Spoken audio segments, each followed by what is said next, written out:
5 minutos, si alguien quiere alguna expositor, a mí me gustaría destacar algunas cosas que se mencionaron dentro de este contexto de globalización. Y hoy, dentro de este contexto de globalización, el papel rector de la OMS, muchas veces hemos puesto en duda en términos de si tuvo una enfermedad infecciosa que esté generando problemas a nivel global, pero al final, hoy ya tenemos dos países, todo el mundo habla de Estados Unidos de Norteamérica, pero también Argentina que se salió de la OMS. Evidentemente importan los Estados Unidos de Norteamérica, pues son porque es de los países que más le invierte junto con Alemania en términos del financiamiento de actividades rectoras y también de desarrollo tecnológico y de investigación. Tan solo decir que la investigación en VIH liderada por la OMS, 75% es de recurso norteamericano. Y ahí vamos a tener un retroceso. Un segundo tema tiene que ver con estas inequidades, pero también cómo los países de repente no asumimos nuestra responsabilidad. Y hoy, más allá de inteligencia artificial, más allá de sistemas, pues en México estamos viviendo primero un colapso del sistema de salud público, que eso es evidente, el tema de sarampión. Y yo llamo la atención al tema de sarampión, si a pesar de que hoy tenemos todos los sistemas informáticos alineados y podemos saber que hay 934 casos, de acuerdo al último boletín del pasado viernes, de probables de sarampión y rubiola, y nos dicen hay 126 confirmados de sarampión, 0 de rubiola, y descartados 556, pero el sistema no nos dice esos 556, que es más del 50%, pues a qué obedecieron, porque cumplían con una definición operacional como tal en este caso, y en estudio 252. Y entonces, en vez, sí tenemos la información, y yo soy uno de los convencidos que tenemos uno de los mejores sistemas nacionales de vigilancia epidemiológica, el INDRE nos puede sacar el linaje de cada cepa de manera inmediata, pero no estamos teniendo esa vinculación de tener la información con la acción, y estamos llegando tardío, y igual está pasando en tosferina, y me preocupa más lo que está sucediendo con el caso de H5N1, donde hoy la niña de 3 años acaba de fallecer, y nos dicen, pues es influenza por H5N1, pero no nos dan el contexto si realmente tiene que ver con un tema de aves. Me imagino que están llevando a cabo la investigación y los cercos epidemiológicos y todos los contactos y el seguimiento inclusive del personal que atendió a esta niña en el ámbito hospitalario ante su emergencia, porque pues esto pondría también de nuevo al mundo al borde de una nueva pandemia, cuando se compruebe que haya transmisión de humano a humano y no le estamos prestando la atención debida a estos casos.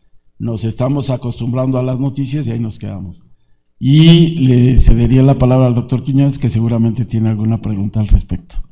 Sí, bueno, a manera de pregunta, agradeciendo al panel, un excelente panel, particularmente al doctor Carlos Castillo, que nos acompaña desde la Universidad de Johns Hopkins. Tuvimos hace algunas semanas la visita del doctor Jarbas Barbosa, el director de la Organización Panamericana de la Salud, y se abrió una discusión interesante respecto de lo que va a suceder ahora que se retiran los fondos de los Estados Unidos, haciendo referencia a la última presentación del doctor Carlos Castillo.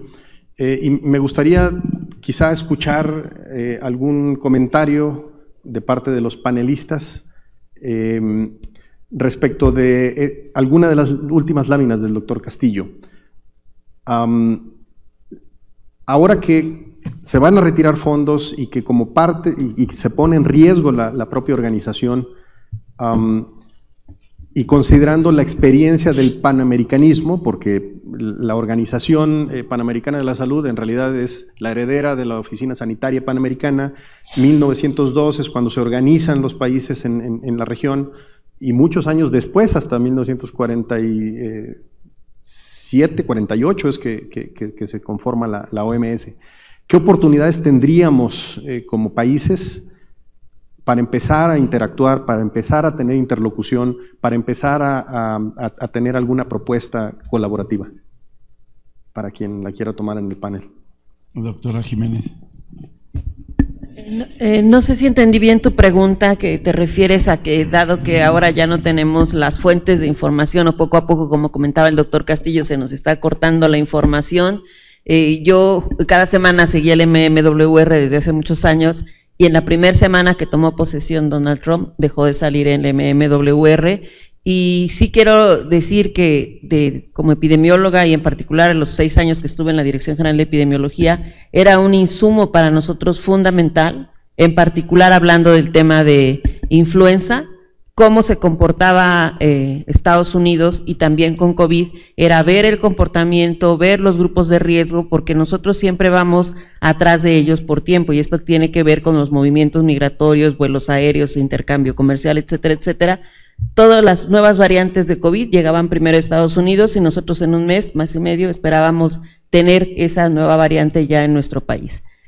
Ahora, ¿qué tenemos que hacer si ya no vamos a contar con esas fuentes de información tan útiles?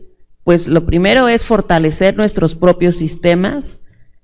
Creo yo que la capacidad técnica y de gente con la preparación multidisciplinaria en biología, virólogos, microbiólogos, infectólogos, epidemiólogos, salubristas, etcétera, etcétera, creo que con ese personal se cuenta. Lo que creo yo que es fundamental, cuando se hablaba, creo que se mencionó la doctora Aida de la salud global, hablaba de la gobernanza y hablaba de la arquitectura. Ahora tenemos que ver eso, a lo mejor si ya no lo estamos viendo como en COVID a nivel global, lo tenemos que ver a nivel país y tal vez a nivel regional, porque así como nosotros dependíamos mucho de información que proviene de Estados Unidos, pues los demás países están igual, entonces tenemos que ver iniciativas y creo yo que hay algunas redes regionales en América Latina, una de ellas es la red de Johns Hopkins que tiene, no sé, 150 epidemiólogos que muchos de ellos están en puestos clave en este momento en sus países, en Brasil, prácticamente en todos los países, incluyendo me parece que algunos de España, pero por lo menos de América Latina. Tendríamos que ver iniciativas, así como en un momento dado el Covigen, grupo de Covigen-MEX surgió de manera espontánea desde la academia para apoyar en la vigilancia genómica de COVID en México, en apoyo al INDRE y a la emergencia. Creo que ahorita también nosotros tendríamos que ver mecanismos alternativos, no solo de fuentes formales, como ya decía el doctor, los registros formales que llegan, donde mandamos los epidemiólogos de las unidades médicas la información, buscar otros mecanismos de fuentes informales que nos puedan proveer de esa información que es muy valiosa para dar seguimiento, para establecer medidas y también para los tomadores de decisiones. Yo te ahondaría un poco más en esto. Primero, creo que México tiene que ver más hacia el sur y menos hacia el norte. Y nuestra realidad de país es más cercano a Centroamérica y Sudamérica, que aparte, en términos de los determinantes sociales, ahí están y no podemos olvidar que compartimos mucho de esto. Segundo, si México tiene un buen sistema de vigilancia epidemiológica, nosotros tenemos que coadyuvar para que en nuestra región tengamos de manera regional en Centroamérica un muy buen sistema de vigilancia. Y eso es lo que nos enseñaron también los americanos, porque los americanos volteaban a ver a México porque les preocupa su frontera. A nosotros nos debe de preocupar y, por ejemplo, hoy tenemos en enfermedades transmitidas por vector riesgo latente en términos de arribo de fiebre amarilla, cuando en México solo tenemos 27,000 vacunas, 30,000 vacunas al año para poder dar. Si tenemos fiebre amarilla nos vamos a ver en un problema. 2, esto de influenza.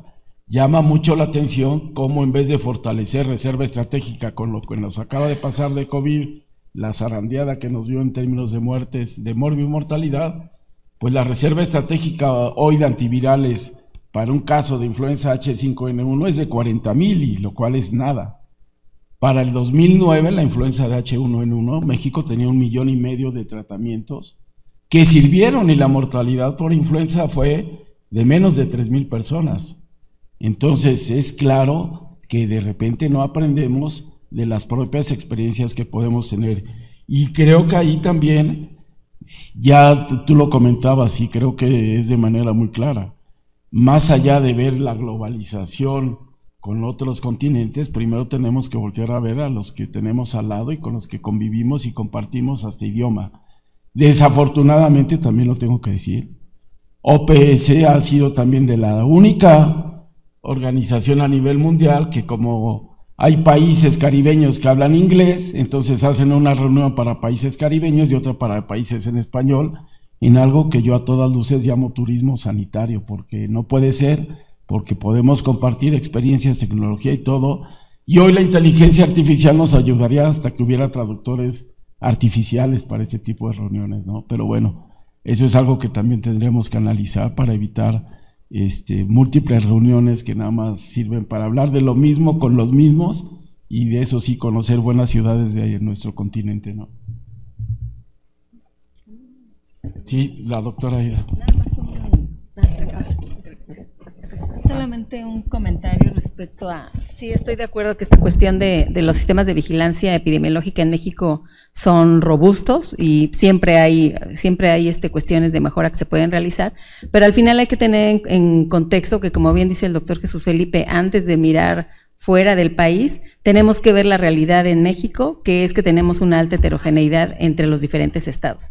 Y luego dentro de los estados también más heterogeneidad en la zona rural, en la zona urbana. Entonces yo creo que sí vale la pena reflexionar en cuanto a qué es lo con lo que se cuenta, qué es lo que se tiene que modificar con todos estos determinantes sociales que cada vez tienen un mayor impacto, y finalmente cuáles son las estrategias, como por ejemplo lo que comentaba, lo de la reserva estratégica de medicamentos para poder abordar una eventual emergencia sanitaria. Entonces yo creo que sí es importante hacer una reflexión al interior del país para ver cuáles serían todos aquellos vacíos que nos dejó la pandemia, más los que hayan estado antes, pero al final, como bien comentan, es tomar las experiencias pasadas y adaptarlas a nuestro contexto actual.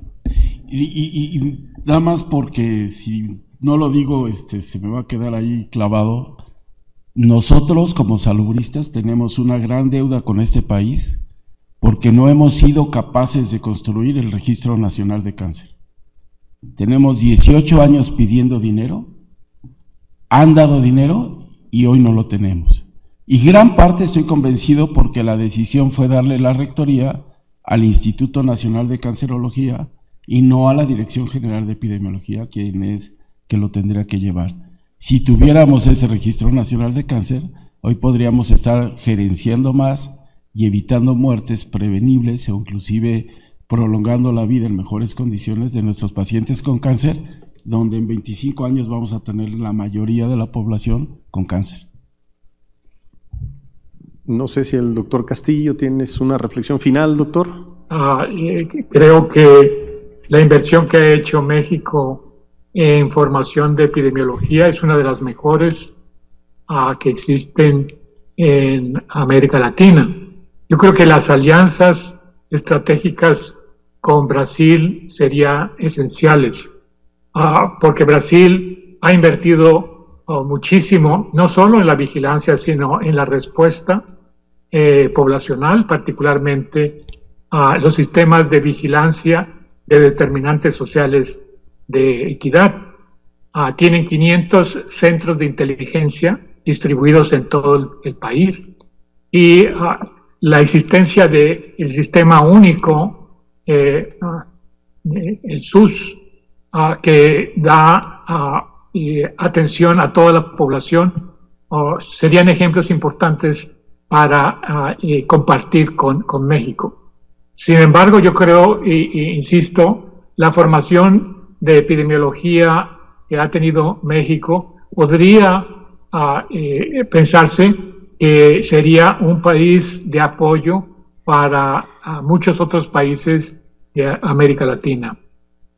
Una de las cuestiones que nos llama mucho la atención, particularmente en México, es la baja participación del sector privado en apoyo a la salud pública.